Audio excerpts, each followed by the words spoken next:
Okay, so today we're really digging into a specific product.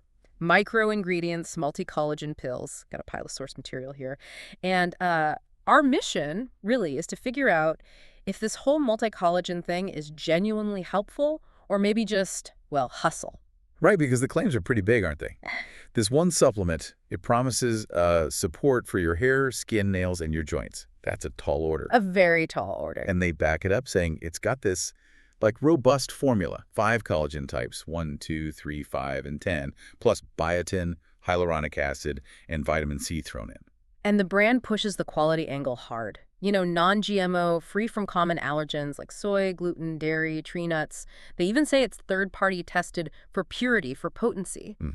Assurances. Exactly. For promises that huge, we got to ask, what's the reality on the ground? What are people actually experiencing after taking these for a while? Well, looking through the user reports, you definitely see some of those benefits pop up. People mention smoother skin, nails feeling stronger, maybe shinier hair. And specifically for joints, yeah, there are quite a few comments about feeling less stiff. Type 2 collagen often gets the shout out there. Right, type 2 for joints. That makes sense based on what we know. But okay, we've heard the good stuff. What's the flip side? What are the drawbacks or trade-offs? There are definitely a few key caveats. First off, variability. It's huge. Some people seem to notice changes, maybe in a few weeks even. Wow, that quick. Yeah, but then others take it for months and see absolutely nothing. So it's really person dependent. Second, there's physical discomfort for some. Ah, like what? Mostly digestive stuff, bloating, sometimes nausea. Seems to happen more often early on, or maybe if you take them on an empty stomach. Okay, that's common with supplements sometimes. And what about actually taking them? I heard something about the pills themselves. Oh yeah, that's a big one, the practicality. It's the number of capsules you have to take daily, and apparently they're quite large. So swallowing multiple big pills every single day. Exactly, that's a really common complaint. It's just a hurdle for consistent use for some people. And one really crucial detail for anyone with sensitivities or specific diets, What's that? the sourcing. You need to know where the collagen comes from. This blend uses bovine, so cow, Oh. marine fish, chicken, and even eggshell membrane. It's a real mix. Bovine, marine, chicken, Oh. eggshell. Wow, okay. So that covers the 5 sources for the 5 types, I guess.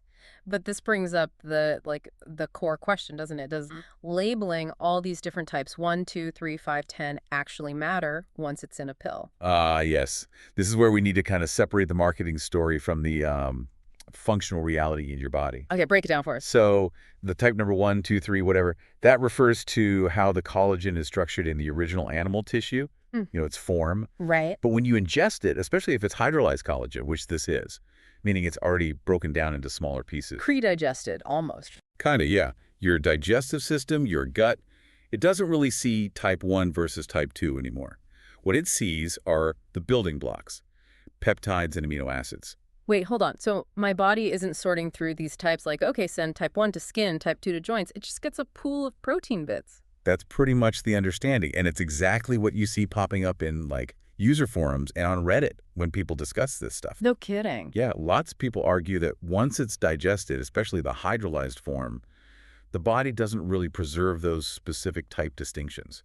One Redditor put it pretty bluntly, basically saying the multi-type thing might be marketing fluff more than functional reality. Wow. User forums validating the science. That's a real deep dive insight right there. Okay, so if the type distinction isn't the main event once digested, what is the actual scientific benefit here? Is there any? Look, there is some basis for it. Collagen peptides, those broken down bits, they could potentially support things like skin hydration and maybe help reduce joint pain. This usually takes time, though, like months. Okay, so modest benefits. Modest benefits, yeah. Especially noted in skin elasticity and maybe joint comfort in some studies, looking at general collagen blends.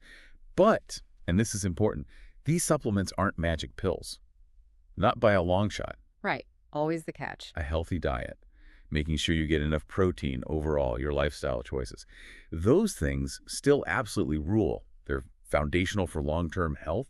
Supplements are just that, supplemental. So the real value isn't necessarily the flashy number of collagen types on the label, but more about getting those usable peptides effectively. Exactly. It's those smaller, digestible units that your body can actually work with. That's the key. Which really leaves us and you listening with a final thought to chew on, doesn't it? Hmm. If your body basically simplifies all these different collagen types down into peptides anyway during digestion, what should you really be looking for? What criteria, beyond just counting the types, should you prioritize if you're evaluating a collagen supplement for consistent long-term results? Something to think about. Definitely something to mull over. Okay, that's our dive for today. We'll catch you on the next one.